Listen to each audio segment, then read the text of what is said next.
Águas no Campo de hoje vai mostrar para vocês e vai contar para vocês um pouco da história disso aqui, ó. Isso aqui é lúpulo. Pouca gente viu de perto, sabe como se produz, mas todo tomador de cerveja sabe que é ele, o lúpulo, que dá o sabor amarguinho e o aroma da bebida que é uma das mais consumidas do planeta, a cerveja. Aqui no Brasil, ela é conhecida como a preferência nacional. Fernando, produtor de lúpulo, aqui ele vai nos ajudar a conhecer um pouco mais do lúpulo. Então, Fernando, e aí você estava me dizendo que foi a curiosidade de um cara que gosta de beber cerveja que fez você se voltar para o lúpulo.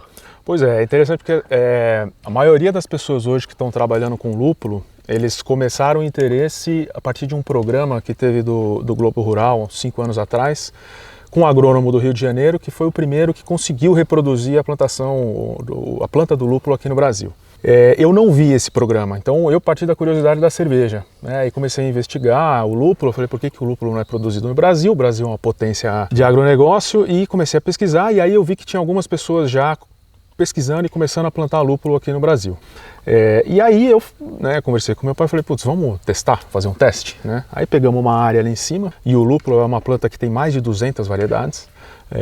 Então a gente passou 2 anos aí meio que patinando, mas foi importante para a gente entender, putz, a planta vai, né? ela se dá bem aqui no solo, ela cresce, ela dá flor, ela dá o aroma, ela dá o amargor necessário, mas ainda não está legal, né? Mas aí eu achei um agrônomo que estava fazendo todo o doutorado dele em lúpulo, né, na plantação de lúpulo, e aí desde então ele vem aqui nos auxiliando a promover a cultura do lúpulo, né?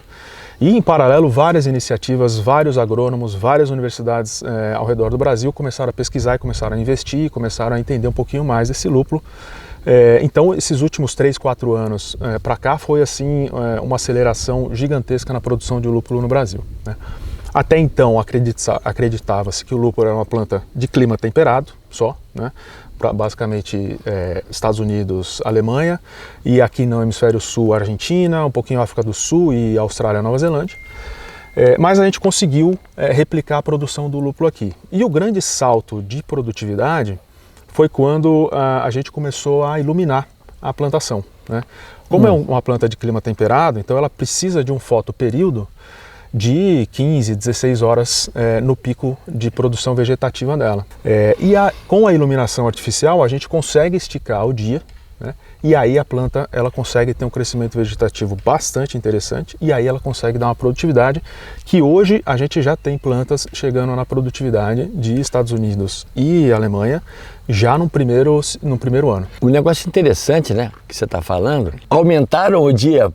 O lúpulo é bem sensível, né, a isso, né?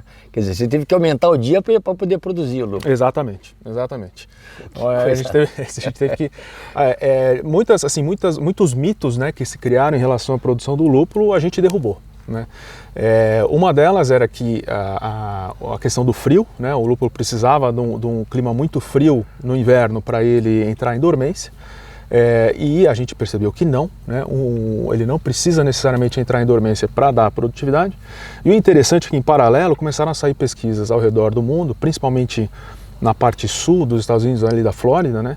Que não é uma região de clima temperado, mas que também estava interessada em produção de lúpulo, justamente mostrando isso, né? O lúpulo não precisa hibernar, e o lúpulo, com a iluminação artificial, ele consegue a mesma produtividade que um clima temperado, né? Você já imaginou, você produz cerveja, já imaginou isso? Eu sou um cervejeiro caseiro, e eu acabei fazendo um curso já há um tempo atrás, né, um curso básico, e quando eu comecei a produzir lúpulo, eu falei, eu preciso testar isso, né, para saber se o meu lúpulo é bom, né? Começou a fazer cerveja. E aí eu comecei a estudar mais, comecei a entender mais, até para conversar com o cervejeiro, onde ele pode usar o lúpulo, né, como ele usa esse lúpulo e o que o nosso lúpulo tem de diferente, ou o que o nosso lúpulo tem de característica que pode agregar na cerveja dele. O importante é saber o seguinte, você falou um negócio que atrai muita gente, ou seja, a cerveja. Como fazer cerveja? Sua cerveja é boa? A sua é boa? Olha, a minha esposa adora. Essa conversa está dando água na boca, mas nós continuamos na próxima semana.